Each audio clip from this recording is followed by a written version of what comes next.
설교하겠습니다. 오늘 처음 오신 분도 계신 것 같은데 설교는 1시간 진행될 예정이니까 참고하시기 바랍니다.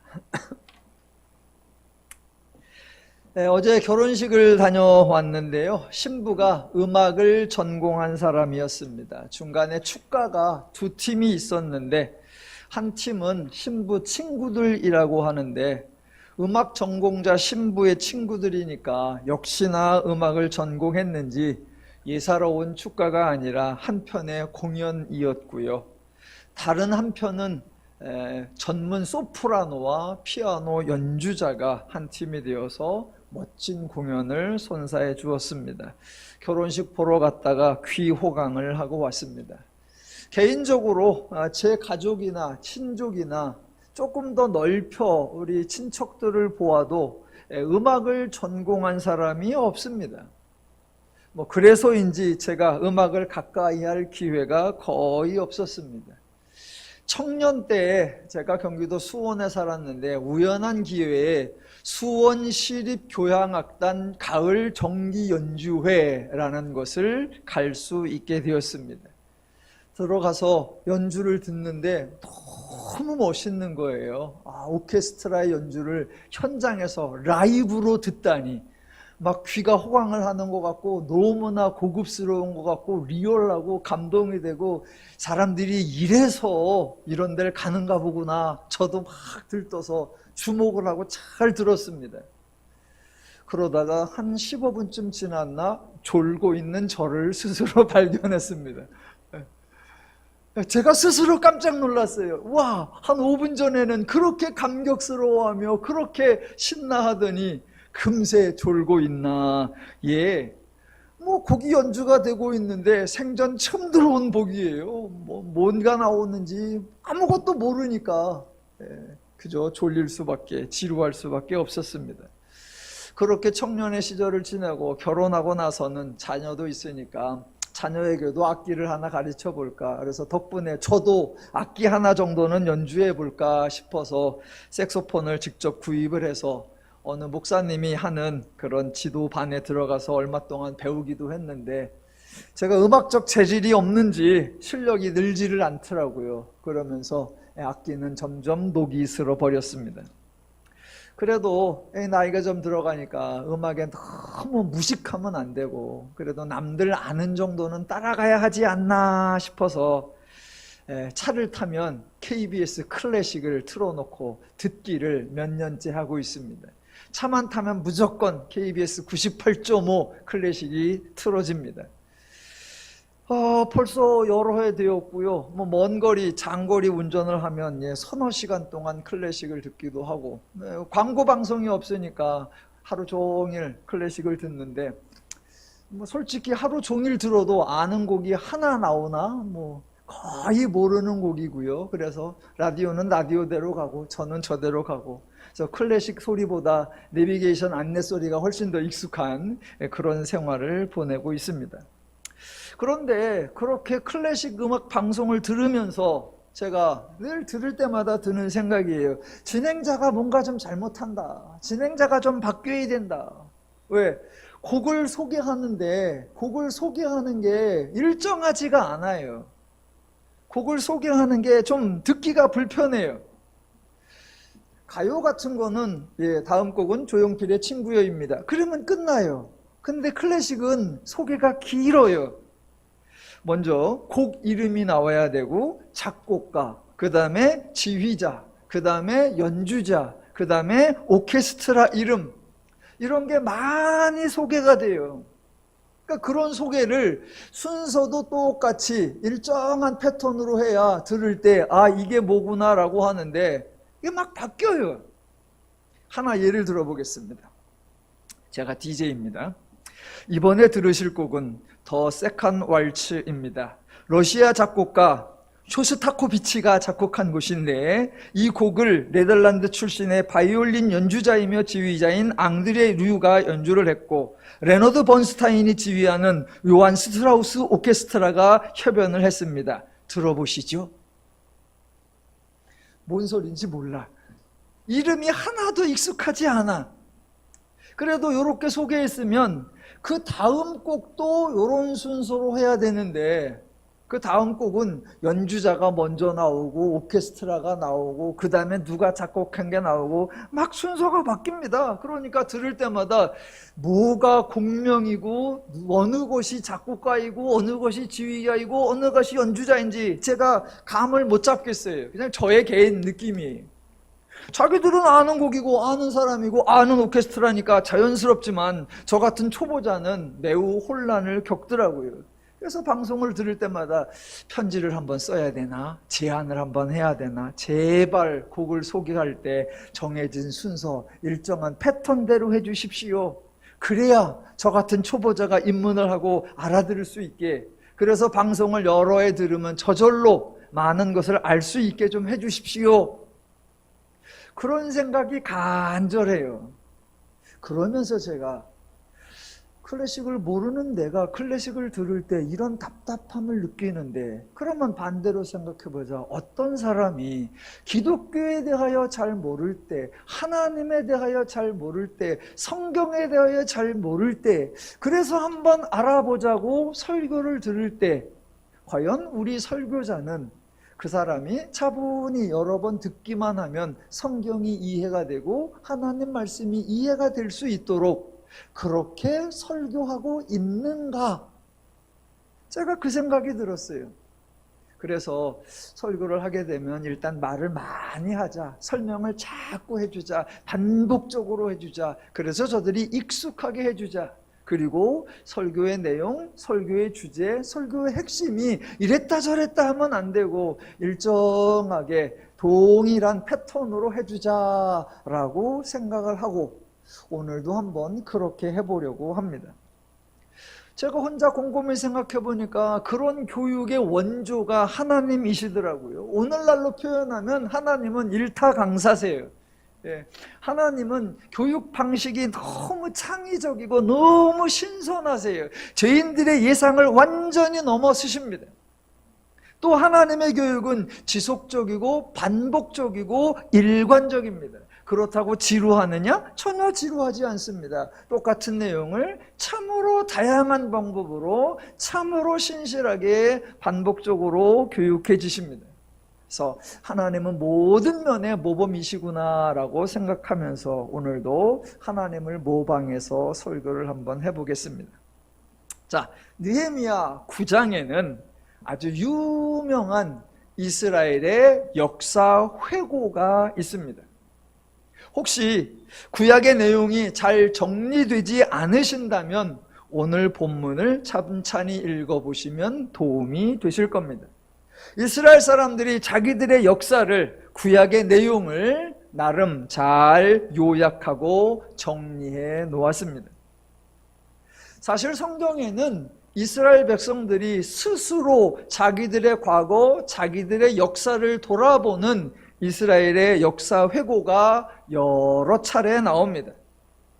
오늘 그 중에 몇 군데를 직접 읽어보면서 확인을 해볼 텐데, 이스라엘 백성들이 자기들의 역사에서 무엇을 반복적으로 언급하는지, 즉 무엇을 중요하게 여겼는지, 왜 그런 일이 발생했다고 생각했는지, 그래서 어떻게 해야 한다고 결정했는지 한번 살펴볼 수 있을 것입니다. 물론 저와 여러분은 그들이 생각하는 역사 회고가 옳았는가, 맞았는가, 정당했는가 라는 것을 분별하는 것까지 나아갈 것입니다. 자, 구약에서 제일 먼저 역사 회고가 나오는 것이 신명기 26장입니다. 오늘 이스라엘의 역사는 제가 여러분에게 요약해 드리는 것이 아니라 이스라엘 백성들 스스로가 자기들이 점검하고 자기들이 확인하고 자기들이 회상하는 그 역사를 저와 여러분이 읽어보는 겁니다. 다 같이 신명기 26장으로 가보시겠습니다. 신명기라는 책 자체가 출애굽한 이스라엘이 광야에서 40년을 지낸 후 이제 가나안에 들어가기 직전, 요단강을 건너기 직전에 아라바 광야라는 곳에 머물면서 그동안 있었던 일들을 간략하게 설명하는 책입니다. 신명기라는 책 자체가 구약 성경의 앞부분 5번째에 있는 책이기 때문에 다루고 있는 내용이 많지는 않습니다. 자, 같이 26장을 보시겠습니다. 먼저 1절로 3절을 보시면, 내 하나님 여호와께서 내게 기업으로 주사 차지하게 하실 땅에 내가 들어가서 거기 거할 때에 내 하나님 여호와께서 내게 주신 땅에서 그 토지의 모든 소산의 만물을 거둔 후에 그것을 가져다가 광주리에 담고 내 하나님 여호와께서 그의 이름을 두시려고 택하신 곳으로 그것을 가지고 가서 그때의 제사장에게 나아가 그들에게 이르기를, 내가 오늘 당신의 하나님 여호와께 아뢰나이다. 내가 여호와께서 우리에게 주시겠다고 우리 조상들에게 맹세하신 땅에 이르렀나이다 할 것이요 입니다. 아직 가나안 땅에 들어가기 전입니다. 요단강을 건너지 않았습니다. 그런데 마치 들어간 것처럼 가정하고 너희가 들어가서 소산을 얻었을 때 그것을 가지고 여호와 앞에 가서 이렇게 말하라 라고 하는 거예요. 들어가기 전인데 이미 들어간 것을 가정하고 말하는 겁니다. 왜냐? 들어가는 것은 분명하기 때문입니다. 그리고 중요한 것은 가서 할 말, 하나님의 약속하신 대로 우리가 이 땅에 이르렀다라고 말하라는 겁니다. 왜 그렇게 말해야 하죠? 출애굽기와 가나안에 입성하는 거, 그건 누구 덕분입니까? 그 설명이 5절부터 9절까지에 나오는 겁니다.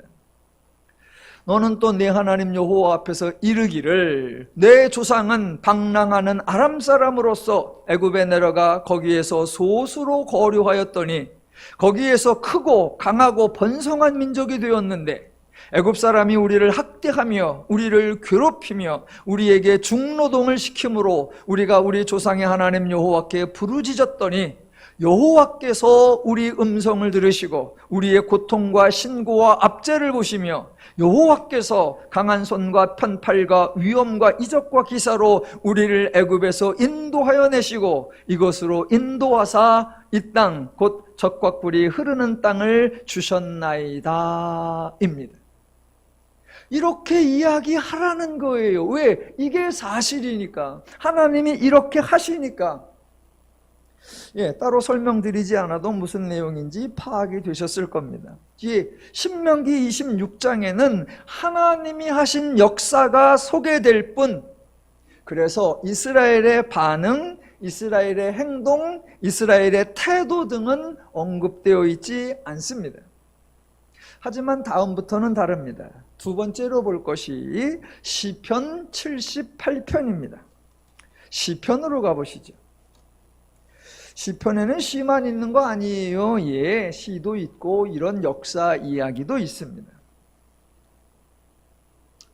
시편 78편, 구약의 858쪽입니다.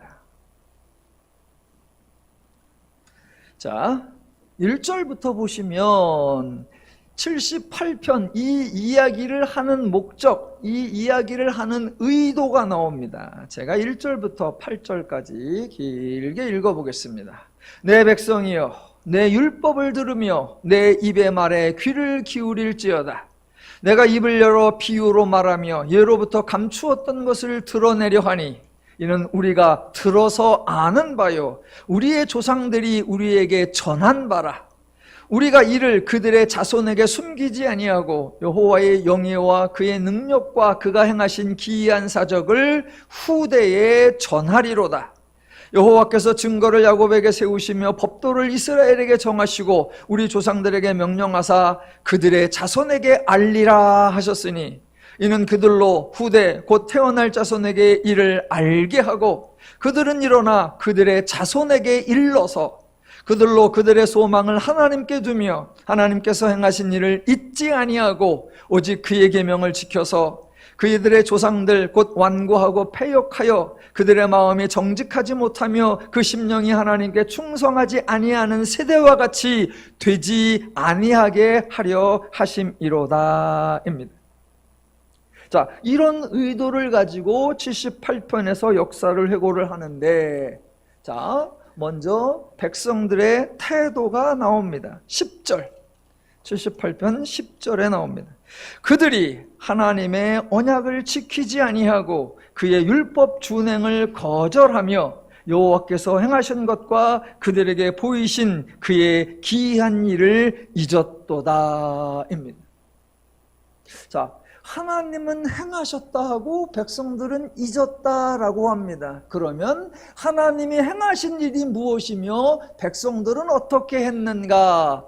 요 두 가지 패턴, 하나님이 행하신 일, 백성들의 태도, 하나님이 행하신 일, 백성들의 반응, 요것이 반복적으로 등장을 할 겁니다. 먼저 12절부터 16절까지 하나님이 행하신 일. 옛적에 하나님이 애굽 땅 소환들에서 기이한 일을 그들의 조상들의 목전에서 행하셨으되 그가 바다를 갈라 물을 무더기같이 서게 하시고 그들을 지나가게 하셨으며 낮에는 구름으로 밤에는 불빛으로 인도하셨으며 광야에서 반석을 쪼개시고 매우 깊은 곳에서 나오는 물처럼 흡족하게 마시게 하셨으며 또 바위에서 시내를 내사 물이 강같이 흐르게 하셨으나 입니다. 예, 하나님이 큰 도움을 주셨습니다. 그때 백성들의 반응 17절부터 20절까지 그들은 계속해서 하나님께 범죄하여 메마른 땅에서 지존자를 배반하였도다. 그들이 그들의 탐욕대로 음식을 구하여 그들의 심중에 하나님을 시험하였으며 그뿐 아니라 하나님을 대적하여 말하기를 하나님이 광야에서 식탁을 베풀 수 있으랴? 보라, 그가 반석을 쳐서 물을 내시니 시내가 넘쳤으나 그가 능히 떡도 주시며 자기 백성을 위하여 고기도 예비하시랴 하였도다 입니다.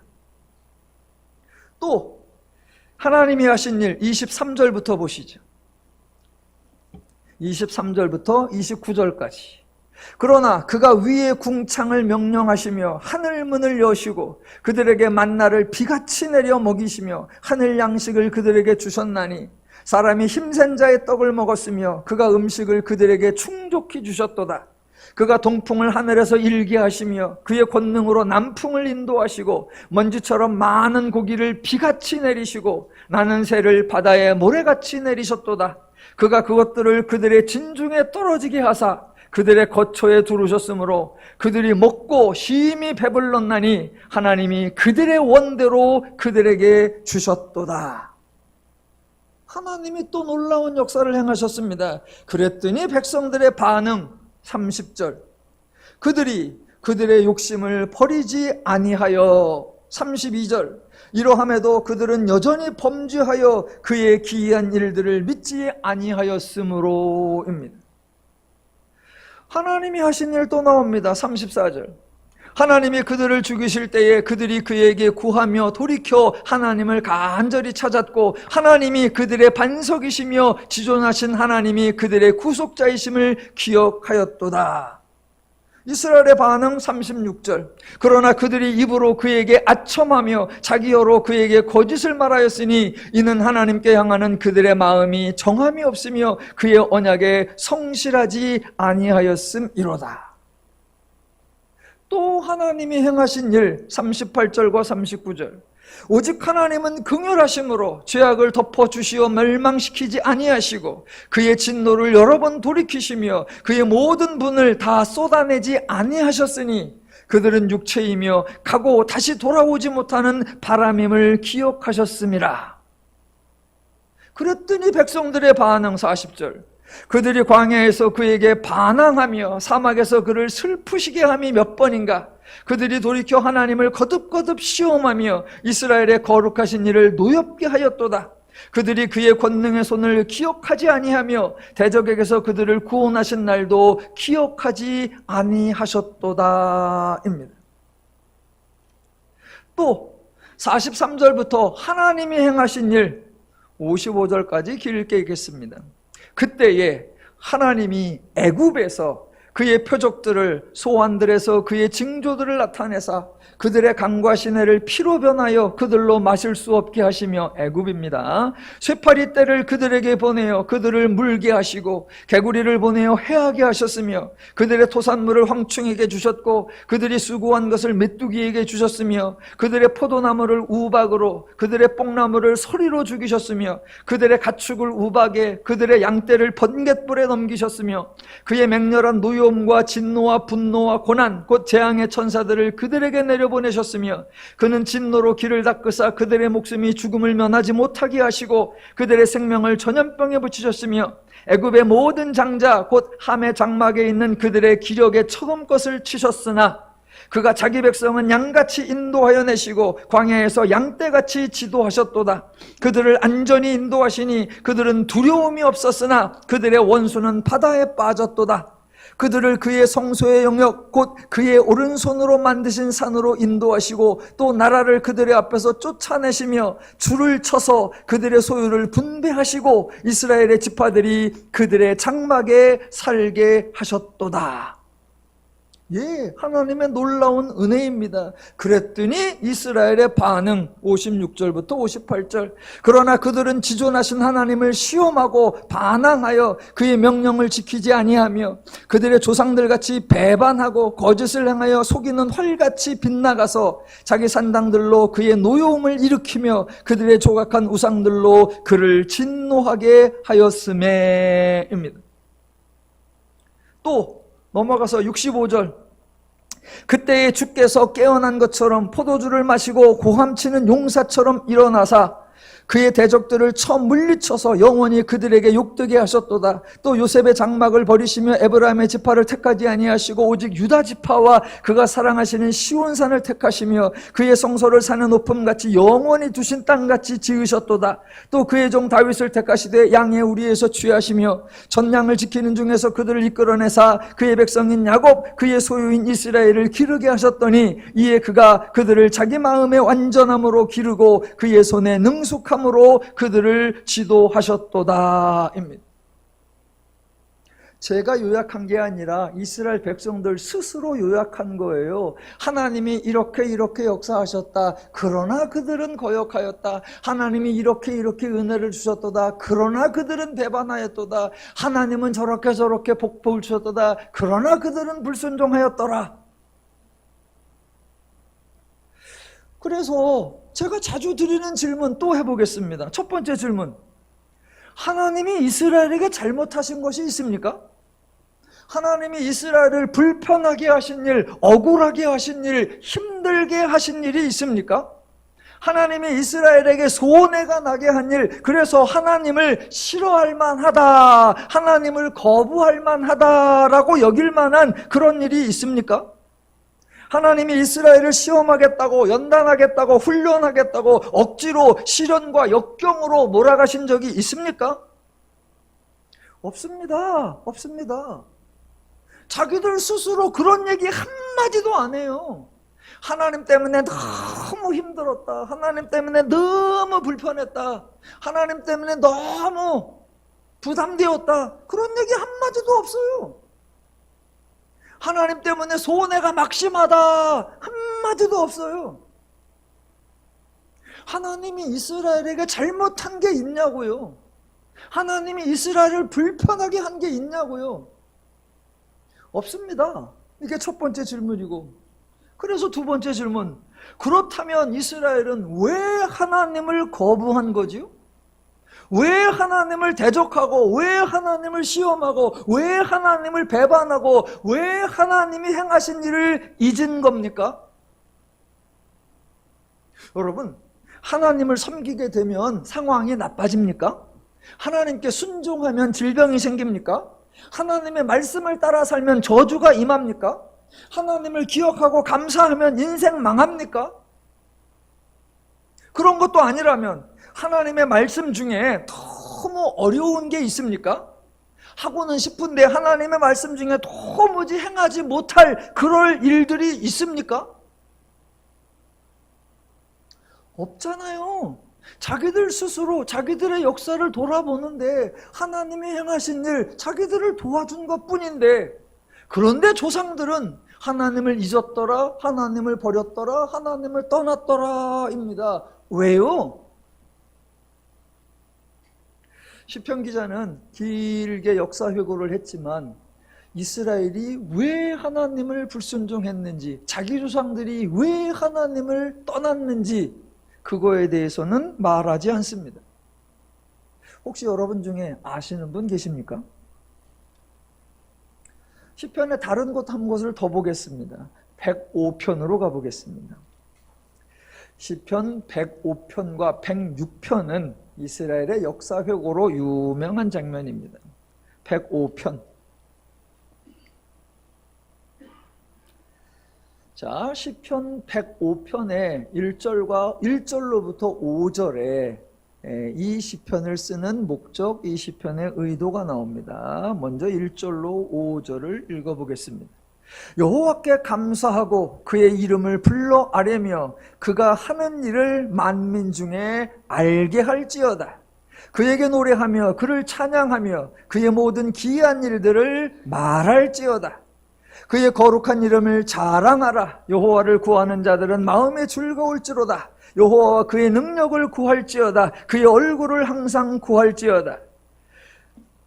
그의 종 아브라함의 후손 곧 택하신 야곱의 자손 너희는 그가 행하신 기적과 그의 이적과 그의 입의 판단을 기억할지어다 입니다. 1절에 알게 할지어다, 2절에 말할지어다, 3절에 자랑하라, 5절에 기억할지니라 입니다. 제가 여러분에게 늘 설명드리는 게 그거죠. 하나님은 명령하시는 게 아니라 인간이 반응할 수 있도록 먼저 조치하신다라고요. 그러니까 알게 할지니라 라고 하면 우리가 알게 하는 게 아니라 하나님이 먼저 우리를 알게 하셔야 합니다. 하나님이 역사하고 보여주고 들려주고 경험시켜 주어서 알게 해야 돼요. 그래야 내가 알고 아는 걸 말하는 거예요. 그래서 두 번째, 말할지어다. 그러면 할 말이 있게 하나님이 먼저 나에게 보여주고 들려주고 알려주셔야 돼요. 5절 끝에 기억할지어다. 그러면 우리가 기억할 거리를 하나님이 먼저 역사하셔야 돼요.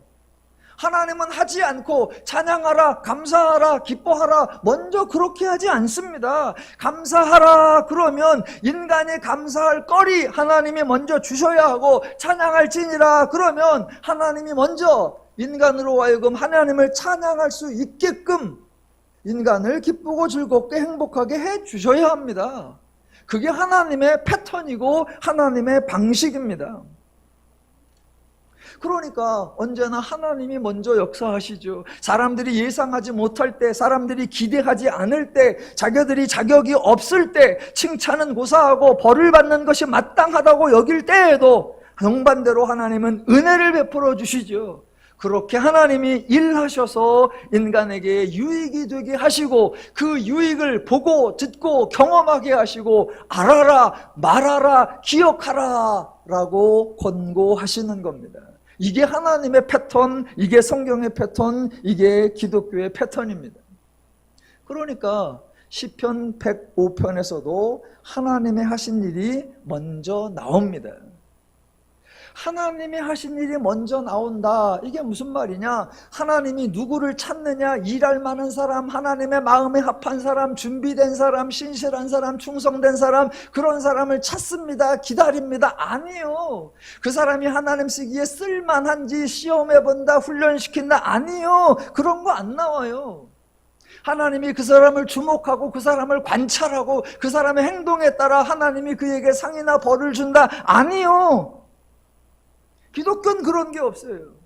하나님이 먼저 찾아오시고 하나님이 먼저 말씀하시고 하나님이 먼저 역사하셔서 인간으로 하여금 하나님을 보고 듣고 알고 말하고 기억할 수 있도록 하나님이 만들어 내시는 거예요.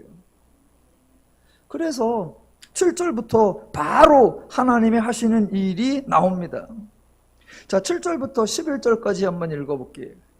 그는 여호와 우리 하나님이시라. 그의 판단이 온 땅에 있도다. 그는 그의 언약 곧 천대에 걸쳐 명령하신 말씀을 영원히 기억하셨으니 이것은 아브라함과 맺은 언약이고 이삭에게 하신 맹세이며 야곱에게 세우신 율례 곧 이스라엘에게 하신 영원한 언약이라. 그 언약의 내용이 11절 이르시기를 내가 가나안 땅을 네게 주어 너희에게 할당된 소유가 되게 하리라 하셨도다 입니다. 예, 하나님이 약속하시고 하나님이 언약하시고 하나님이 맹세하시고 그 언약하고 약속하고 맹세하신 대로 하나님이 행하셨다는 거예요. 그 맹세의 내용이 다시 한번 11절 내가 하나님이 가나안 땅을 네게 주어 하나님이 주어서 너희에게 할당된 소유가 되게 하리라 하나님이 하시겠다 이 약속하셨고 이대로 행하셨습니다. 그런데 제가 이렇게 본문을 보면서 참 속상한 게 이거예요. 지금 하나님이 말씀하시고 하나님이 약속하시고 하나님이 맹세하시잖아요. 그런데 그걸 번역을 뭐라고 했느냐? 8절 보시면 그는 그의 언약 곧 천대에 걸쳐 명령하신 말씀을 영원히 기억하셨으니, 아니 자기가 약속하고 자기가 기억한 거예요 하나님이. 근데 거기다 왜 명령하셨다 그래요? 아니 자기 언약을 자기가 하는데 자기가 누구한테 명령을 해? 그러니까 하나님이 말씀하시고 하나님이 약속하시고 하나님이 맹세하시고 그것을 하나님이 기억하시고 하나님이 이루셨다. 그렇다면 명령하신이 아니라 하나님이 서약하신 또는 하나님이 맹세하신 또는 하나님이 강조하신 또는 하나님이 선포하신 이래야지요.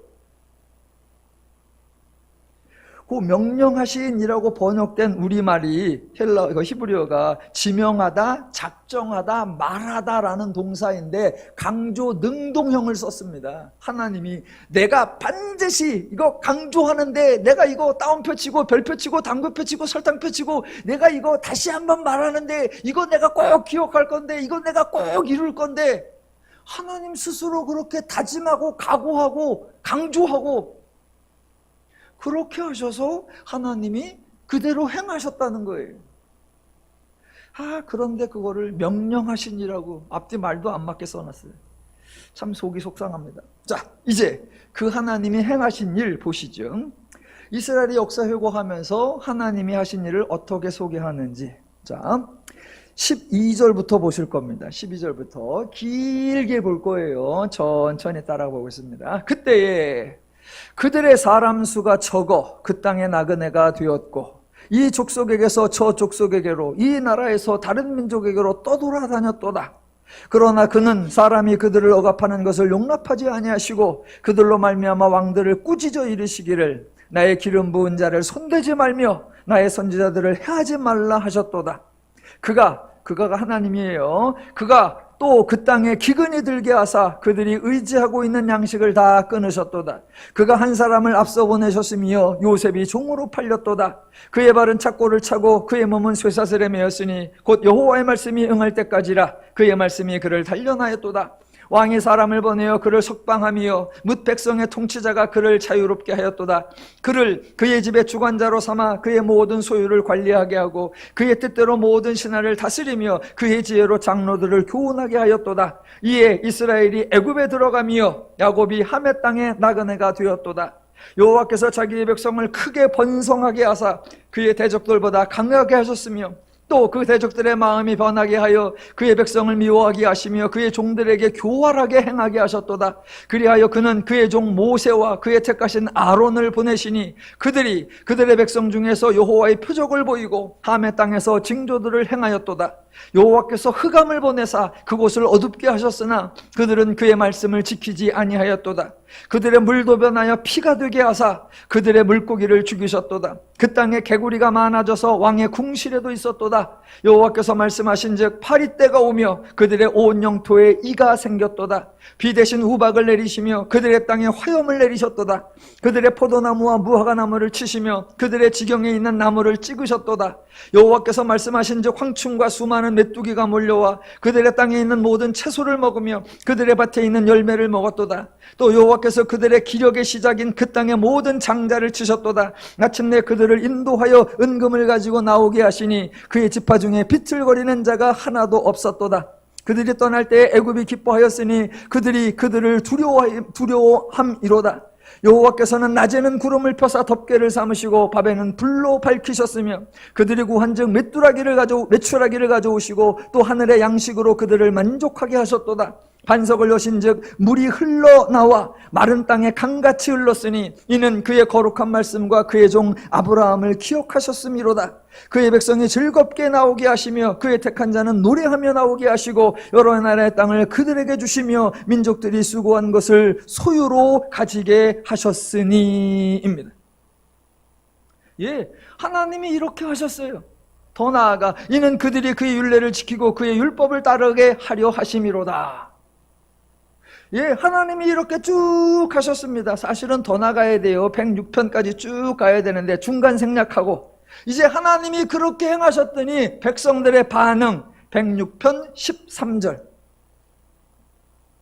그러나 그들은 그가 행하신 일을 곧 잊어버리며 그의 가르침을 기다리지 아니하고 광야에서 크게 욕심을 내며 사막에서 하나님을 시험하였도다. 이게 백성들이 한 일이에요. 19절. 그들이 호렙에서 송아지를 만들고 부어 만든 우상을 경배하여 자기 영광을 풀먹는 소의 형상으로 바꾸었도다. 애굽에서 큰 일을 행하신 그의 구원자 하나님을 그들이 잊었나니. 24절. 그들이 그 기쁨의 땅을 멸시하고 그 말씀을 듣지 아니하고 그들의 장막에서 원망하며 여호와의 음성을 듣지 아니하였도다.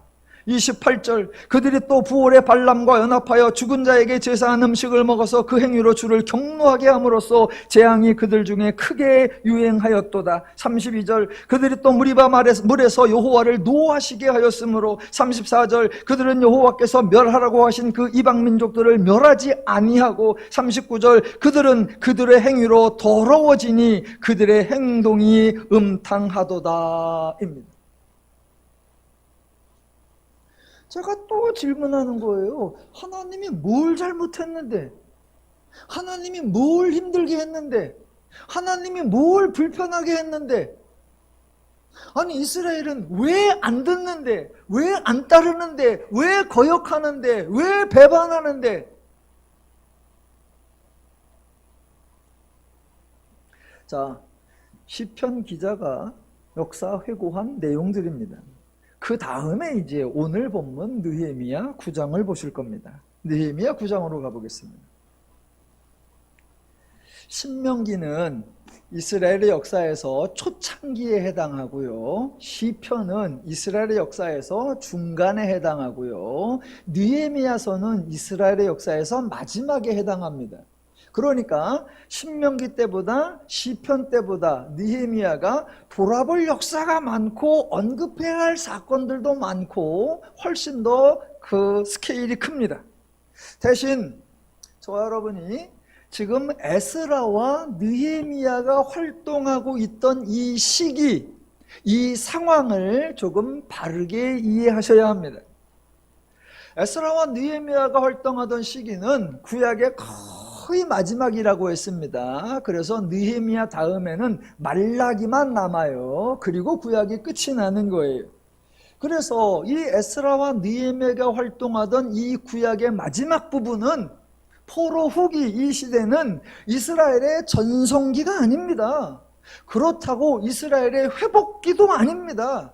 한마디로 말하면 이스라엘의 쇠퇴기, 더 심하게 말하면 이스라엘의 암흑기입니다.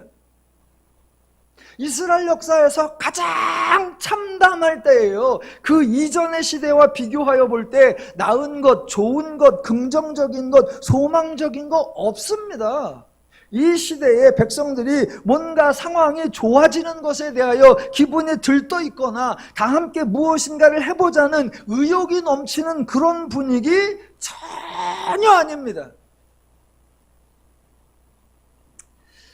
나라가 다윗 시대에 번성했다가 분열되었지요. 그러다가 북왕국 망했지요. 그래도 남쪽이 남아 있었어요. 애굽이 이스라엘 남유다를 계속 괴롭혔지만 버티었고, 아수르가 공격을 해왔지만 버티어서 그나마 나라를 유지해오고 있었는데, 바벨론이 쳐들어와서 예루살렘을 3년이나 에워싸고 거의 말려 죽이니까 어쩔 수 없이 유다의 마지막 왕 시드기야가 바벨론에 항복을 하지요. 그래서 나라가 망하지요.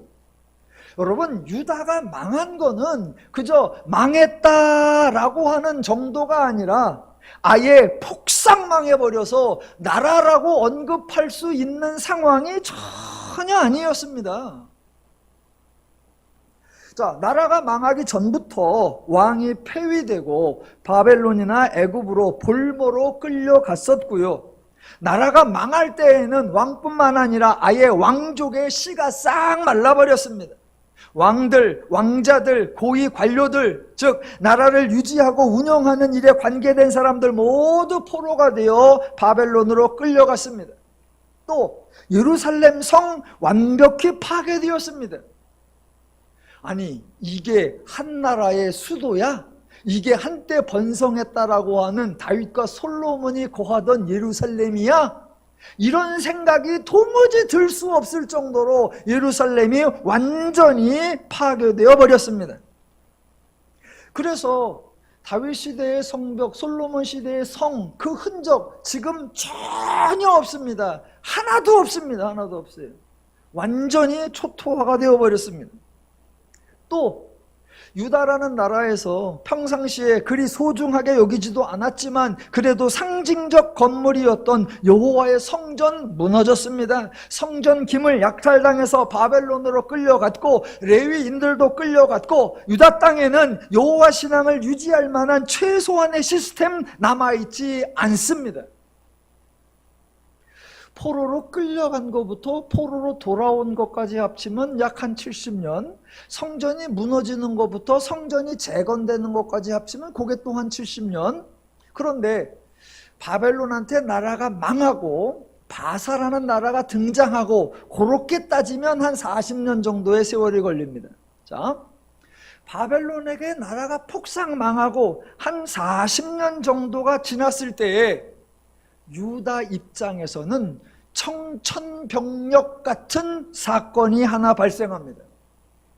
아니, 나라가 망함보다 더 놀라운 사건이 있나? 예. 성전이 무너진 것보다 더 놀라운 사건이 있나? 예, 있습니다. 청천벽력 같은 사건. 그게 뭐냐면 바사의 등장입니다. 보세요. 많은 분들이 오해를 하시는데 바사의 등장은 유다의 입장에서 기쁜 소식이 아니라 참담한 소식입니다.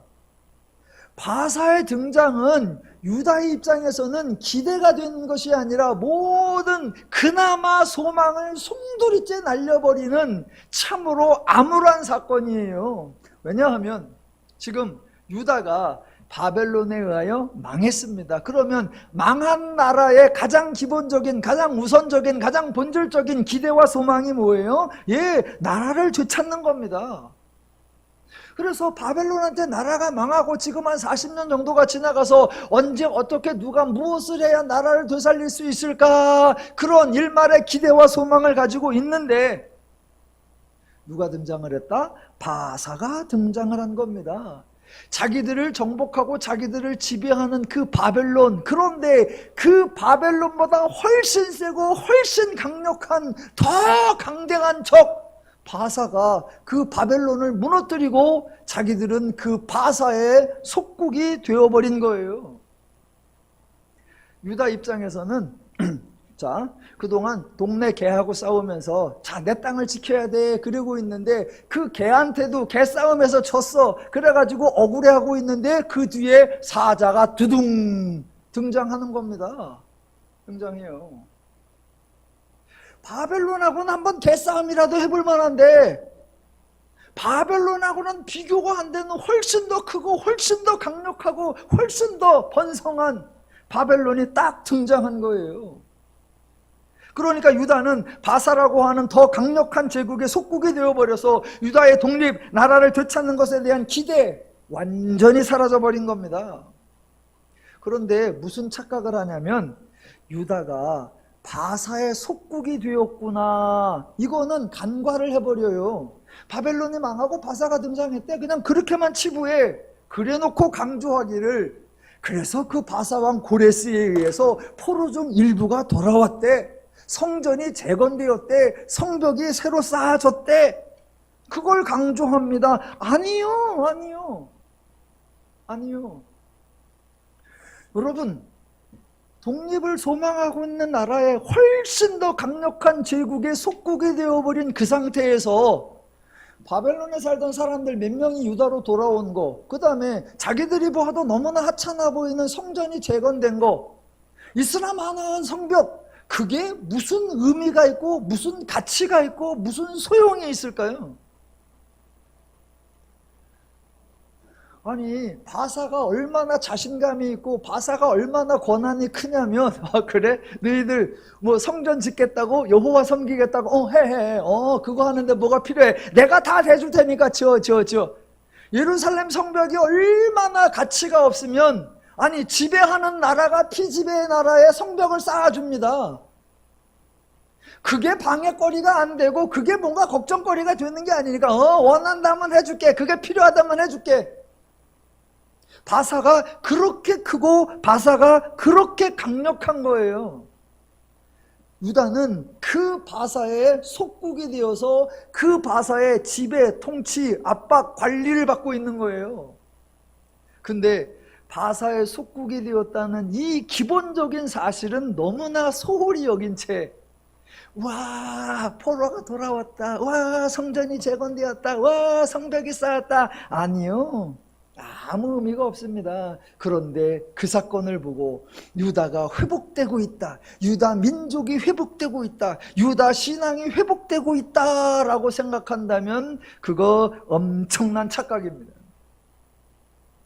자, 지금 에스라 느헤미야가 활동하고 있는 이 시기는 백성들 사이에서 뭔가 새로운 희망이 싹트고 있는 시기가 아니라 가장 참담한 시기라고 하는 거, 그걸 기억하시면서 에스라 느헤미야서를 보셔야 합니다.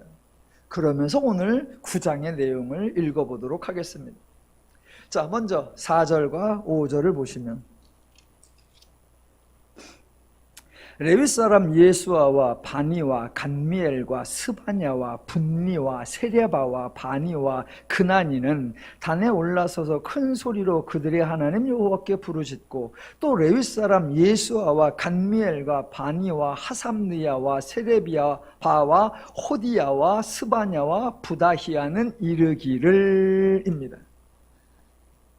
자, 지금 에스라 느헤미야, 제가 자꾸 강조한 게, 이 사람이 제사장이고 레위인들이라고 해서 신실한 하나님의 사람이다라는 착각을 버리라고 했습니다. 하나님이 이들을 부른 적이 없고 하나님이 이들을 세우지 않은 거다. 도리어 바사가 이들을 길러냈고 바사가 이들을 임명했고 바사가 이들을 파견했습니다. 그래서 이 사람들 바사의 지시를 따르고 있고 바사의 유익을 위해서 일하고 있는 사람이에요.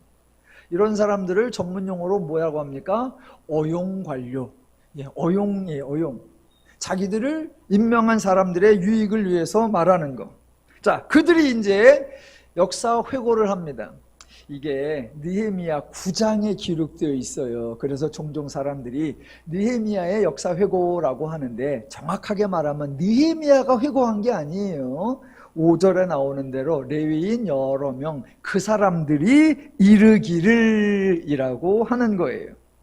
자, 먼저 5절을 보시겠습니다. 중간을 보시면, 너희 무리는 마땅히 일어나 영원부터 영원까지 계신 너희 하나님 여호와를 송축할지어다. 주여, 주의 영화로운 이름을 송축하올 것은 주의 이름이 존귀하여 모든 송축이나 찬양에서 뛰어남이니이다. 너무 멋진 찬양입니다. 하지만 너무 쉽게 감동받지 마시기 바랍니다. 이런 표현, 바벨론의 왕들도 했던 말이고 모든 종교에서 자신들의 신에게 바치는 전형적인 멘트입니다. 물론 하나님에게 적용해도 틀린 말은 아니지만, 지금 이 사람들이 이런 말을 하는 게 진정성이 있나 의심이 가는 겁니다. 그럴 시대가 아니고 그럴 인물이 아닙니다. 자, 이제 6절부터 실질적인 이스라엘 역사 회고가 나오는데 또 두 가지가 계속 반복됩니다. 하나님이 하신 일이 언급되고 백성의 반응이 언급되고 다시 하나님이 하신 일이 언급되고 백성들의 반응이 언급되고, 이게 이제 6절부터 마지막 절까지 한 5번 정도 반복될 겁니다. 자, 첫 번째 6절부터. 6절. 오직 주는 여호와시라. 하늘과 하늘들의 하늘과 일월 성신과 땅과 땅 위의 만물과 바다와 그 가운데 모든 것을 지으시고 다 보존하시오니 모든 천군이 주께 경배하나이다. 창조에 관한 내용. 7절과 8절 아브라함에 관한 내용입니다. 주는 하나님 여호와시라. 옛적에 아브라함을 택하시고 갈대아 우르에서 인도하여 내시고 아브라함이라는 이름을 주시고 그의 마음이 주 앞에서 충성됨을 보시고 그와 더불어 언약을 세우사 가나안 족속과 헷 족속과 아모리 족속과 브릿 족속과 에버스 족속과 기르가스 족속의 땅을 그에게 씨에게 주리라 하시더니 그 말씀대로 이루셨사오매 주는 의로우심이로소이다. 자, 9절로 11절 출애굽에 관한 내용입니다. 주께서 우리 조상들이 애굽에서 고난받는 것을 감찰하시며 홍해에서 그들의 부르짖음을 들으시고 이적과 기사를 베푸사 바로와 그의 모든 신하와 그의 나라 온 백성을 치셨사오니 이는 그들이 우리의 조상들에게 교만하게 행함을 아셨음이라. 주께서 오늘과 같이 명예를 얻으셨나이다. 또 주께서 우리 조상들 앞에서 바다를 갈라지게 하사 그들이 바다 가운데를 육지같이 통과하게 하시고 쫓아오는 자들을 돌에 큰 물에 던진같이 깊은 물에 던지시고 낮에는 구름 기둥으로 인도하시고 밤에는 불 기둥으로 그들이 행할 길을 그들에게 비추셨사오며. 자, 13절부터 15절까지 광야에 관한 이야기입니다. 또 시내산에서 강림하시고 하늘에서부터 그들과 말씀하사 정직한 규례와 진정한 율법과 선한 율례와 계명들을 그들에게 주시고 거룩한 안식일을 그들에게 알리시며 주의 종 모세를 통하여 계명과 율례와 율법을 그들에게 명령하시고 그들의 굶주림 때문에 그들에게 양식을 주시며 그들의 목마름 때문에 그들에게 반석에서 물을 내시고 또 주께서 옛적에 손을 들어 맹세하시고 주겠다고 하신 땅을 들어가서 차지하라 말씀하셨사오나. 예, 하나님이 하신 일, 언제나 하나님이 수고하실 뿐 인간에게 어떤 자격이나 조건 묻지도 따지지도 않으시고 인간을 힘들게 하거나 불편하게 하거나 하지 않으시고 전적으로 은혜를 베풀어 주시죠. 그때 백성들의 반응 16절. 그들과 우리 조상들이 교만하고 목을 굳게 하여 주의 명령을 듣지 아니하며 거역하며 주께서 그들 가운데 행하신 기사를 기억하지 아니하고 목을 굳게 하며 패역하여 스스로 한 우두머리를 세우고 종되었던 땅으로 돌아가고자 하였나이다. 제가 늘 질문하는 거 왜 이런데요? 아니, 하나님이 도와줬잖아. 하나님이 좋은 것만 주셨잖아. 하나님이 은혜만 주셨잖아요. 근데 왜 있죠? 왜 거역하죠? 왜 돌아가자고 하죠? 자, 그들이 또 그렇게 엉뚱하게 돌아가자라고 할 때 하나님이 어떻게 하시죠? 징계와 형벌 내리시나요? 아니요. 하나님의 사역이 또 나옵니다. 감동받으실 준비하시면서 읽어보겠습니다. 17절 중간부터 25절까지 길게 읽겠습니다. 그러나 주께서는 용서하시는 하나님이시라 은혜로우시며 긍휼히 여기시며 더디 노하시며 인자가 풍부하심으로 그들을 버리지 아니하셨나이다.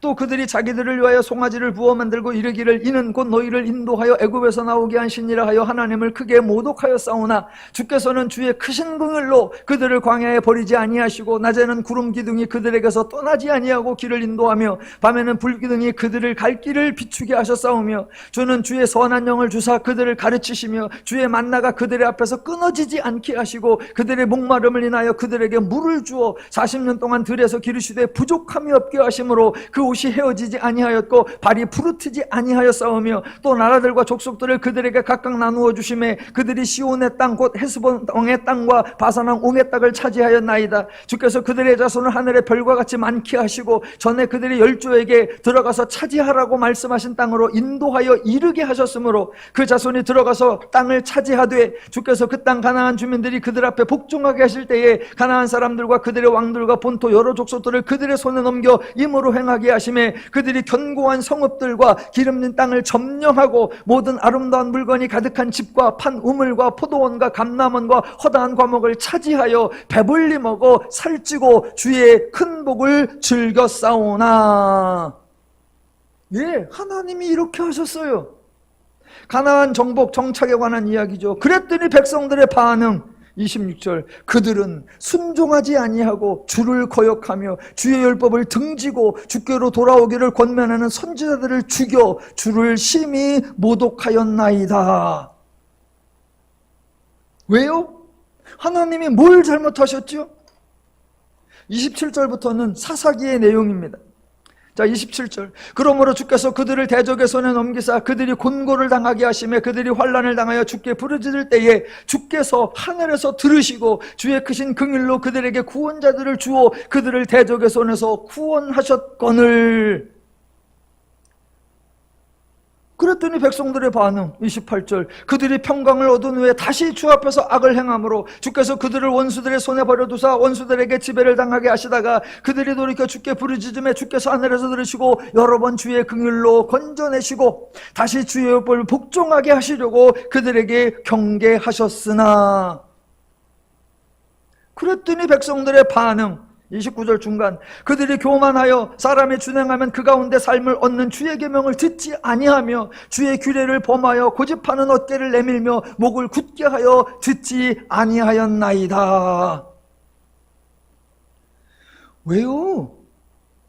참 이스라엘도 끈질겨요. 하나님은 은혜를 주시는데 신실하시고 이스라엘은 거역하는데 끈질기고 참 지독스럽게 말도 안 들어.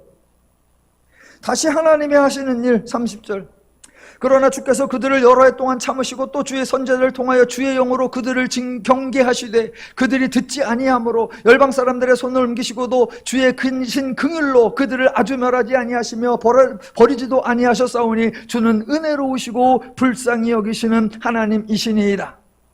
우리 하나님이여, 광대하시고 능하시고 두려우시며 언약과 인자하심을 지키시는 하나님이여, 우리와 우리 왕들과 방백들과 제사장들과 선자들과 조상들과 주의 모든 백성이 아수르 왕들의 때로부터 오늘까지 당한 모든 환난을 이제 작게 여기지 마옵소서. 그러나 우리가 당한 모든 일에 주는 공의로우시니 우리는 악을 행하여 싸우나 주께서는 진실하게 행하셨음이니이다.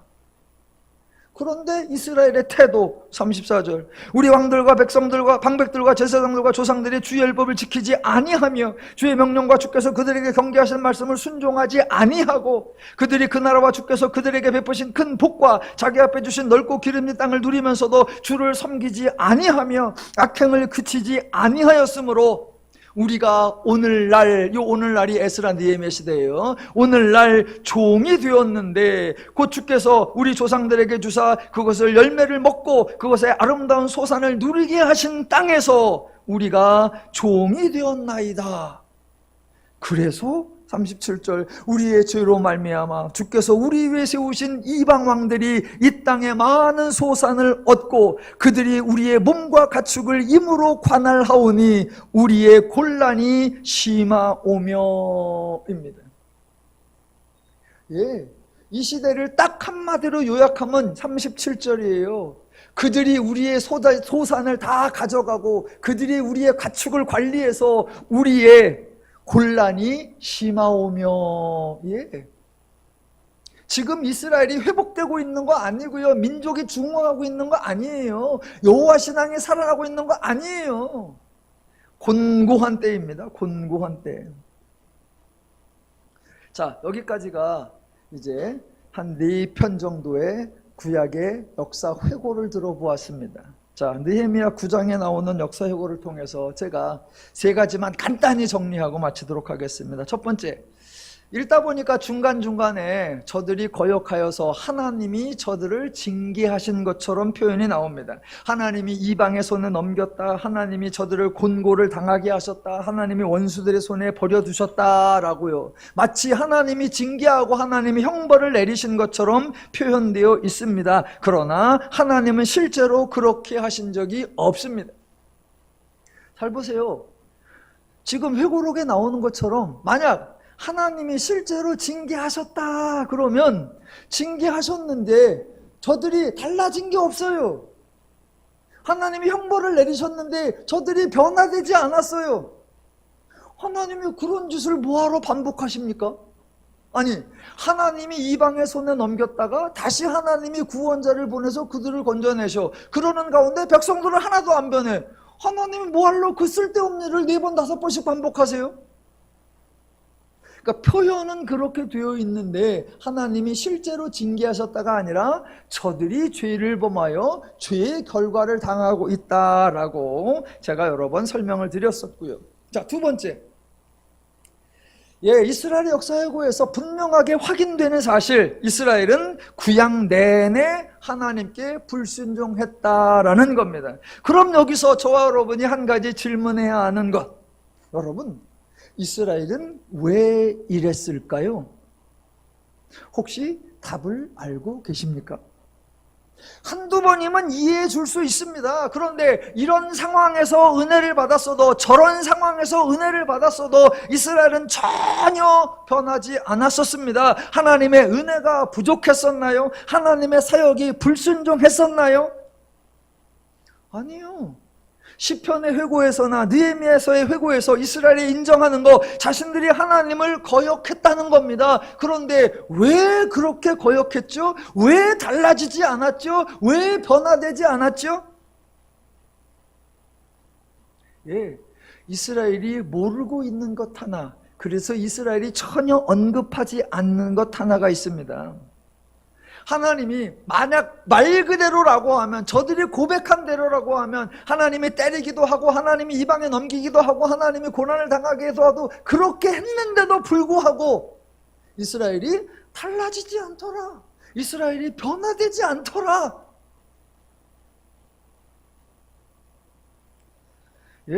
이스라엘이 몰랐던 거, 그래서 이스라엘이 언급하지 않았던 게 있습니다. 그게 뭐냐면 이스라엘이 죄인이었다라는 사실입니다.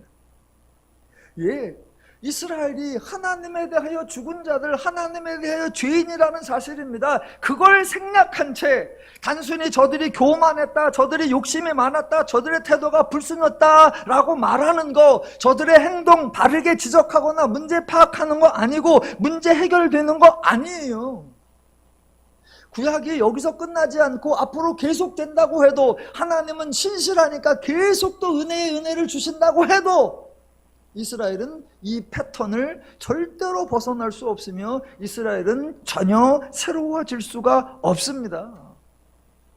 죄인들은 자신이 죄인이라는 사실을 알지 못합니다. 그러면서 자신들이 죄를 버릴 수 있다고, 자신들이 죄를 이길 수 있다고 착각하는 거예요. 마음만 먹으면 하나님을 잘 섬길 수 있다고, 조금만 노력하면 신실한 사람이 될 수 있다고, 서로 뭉쳐서 힘을 합쳐서 새로운 각오를 다지고 조금만 욕심을 내려놓고 겸손하면 하나님의 뜻을 따를 수 있을 거라고 착각합니다. 아니요, 불가능합니다. 그 증거가 역사 회고에서 확인이 되었고 증명이 되었습니다. 이렇게 반성을 잘하고 이렇게 정확하게 이해했으니 그들의 달라지겠지? 안 달라집니다. 역사 회고 아무런 의미가 없습니다. 역사 회고 아무런 가치가 없습니다. 역사 회고 아무런 소용이 없습니다. 하나님이 잘못한 게 없어요. 하나님이 손해를 끼친 게 없어요. 앞으로 하나님이 더 많은 이적과 더 많은 기적을 행해도 지금처럼 한 것과 다른 게 아니에요. 또 똑같은 거예요. 그럼 백성들은 또 똑같아요. 하나님이 그렇게 은혜를 주어도 이스라엘이 그렇게 달라지지 않은 거, 그 이유는 딱 한 가지예요. 그들이 죄인이라는 거. 죄인은 그러는 거예요. 죄인은 그 한계를 벗어날 수가 없는 거예요. 죄인은 달라질 수 없는 거예요. 그래서 저 여러분이 역사 회고를 통해서 내려야 하는 세 번째 가장 중요한 결론. 자, 이스라엘은 느헤미야서의 9장에 나오는 사람들은 역사 회고를 이렇게 하고 나서 결론을 어떻게 내렸느냐? 38절로 내린 거예요. 우리가 곤란이 심합니다. 우리가 돌아보니까 그동안 잘못을 많이 했습니다. 욕심도 많이 했고요, 패욕했었고요, 목이 뻣뻣했고요, 어깨가 들썩거렸고요, 참 잘못했습니다. 그래서 반성하면서 38절, 우리가 이 모든 일로 말미암아 이제 견고한 언약을 세워 기록하고 우리의 방백들과 레위 사람들과 제사장들이 다 인봉하나이다 입니다. 저들이 우리가 이런 걸 잘못했고 이런 걸 패역했고 이런 걸 실수했구나, 우리가 교만했었구나, 우리 욕심 많았었구나, 그러니까 이제 그것을 싹 반성하면서 이제 우리가 견고한 언약을 세우자, 새로운 다짐을 하자, 굳게 하자, 각오하자, 명심하자, 결단하자. 그래서 그걸 아예 인봉을 쳐놓자. 그 조치가 이제 10장에 나올 겁니다. 예, 새롭게 결단한 거예요. 언약도 했다고 합니다. 서로 다짐하고 응원하고 맹세도 했습니다. 질문, 이게 의미가 있을까요? 이 회개, 이 견고한 언약, 이 맹세, 이 인봉, 이게 소용이 있을까요? 없습니다. 아무짝에도 쓸모없는 일이에요. 그걸 어떻게 한다? 지금까지 구약 내내 봤잖아요. 구약 내내. 아니, 그들이 각오를 덜 했나? 결단을 덜 했었나? 맹세를 덜 했었나? 아니, 구약에서 더 큰 이적과 더 큰 기사를 보고도 실패하고 더 놀라운 은혜와 더 놀라운 축복을 받고도 불가능했던 일이 구약에서 가장 참담한 시기에, 구약에서 가장 열악한 시기에, 하나님의 말씀도 거의 없고 하나님의 역사도 거의 나타나지 않는 이 암흑의 시대에 저들이 결단하고 견고한 언약을 세우고 봉인하고 각오하고 다짐하면 달라질까요? 아니요. 여러분 38절 맨 끝에다가 한마디만 써놓으세요. 택도 없다 이놈아. 택도 없다요. 택도 없다. 예, 기독교는 인간의 의지와 각오를 요구하는 거 아닙니다. 성도에게 더욱 열심을 내라고, 더욱 부지런하라고 지시하고 명령하는 거 아닙니다. 기독교는 다릅니다. 기독교는 인간에게 달라지라라고 요구하는 종교가 아니라 하나님이 일하고 하나님이 역사하고 하나님 말씀하셔서 인간을 달라지도록 하나님이 만들어 내시는 거예요. 기독교는 하나님이 역사하시는 종교입니다. 그래서 기독교는 인간이 이런저런 노력, 모든 노력을 다 해보는 그런 종교 아니에요. 하나님이 하신 일을 선포하고, 그래서 성도는 하나님이 하신 일을 보고, 하나님이 하신 일을 듣고, 하나님이 하신 일을 경험하고, 하나님이 하시는 일을 아는 거예요. 그렇게 보고 듣고 경험하고 알아서 누리고, 그러면 점점 더 하나님에 대하여 알아가고, 하나님을 알아갈수록 하나님의 뜻대로 살 수 있는 거고, 그렇게 하나님의 뜻대로 사는 동안에 저절로 죄가 하나둘 떨어져 나가고 죄를 멀리하게 되는 거예요.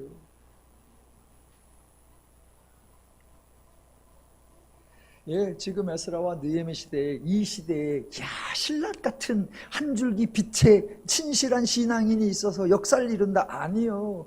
구약은 이렇게 참담하게 꺼져가고 있다. 그때 하나님이 예수를 그리스도로 보내주어서 십자가와 부활 사역을 통하여 인간의 죄 문제를 해결하고 저들이 하나님을 알게 하고 하나님의 은혜를 누리게 하고 하나님 나라를 살게 할 거다. 이게 이 시대에 하나님이 선지자를 통한 선포이십니다. 지금 저와 여러분은 그 하나님을 알아가고 있는 일을 하고 계신 겁니다. 지금도 타종교와 심지어 기독교에서도 어리석은 죄의 방식이 반복되고 있습니다. 하지만 더누림교회 성도님들은 하나님을 알아가시면서 하나님의 복락을 누리시면서 하나님의 열매를 풍성히 맺으시기를 주님의 이름으로 축원합니다. 기도하겠습니다.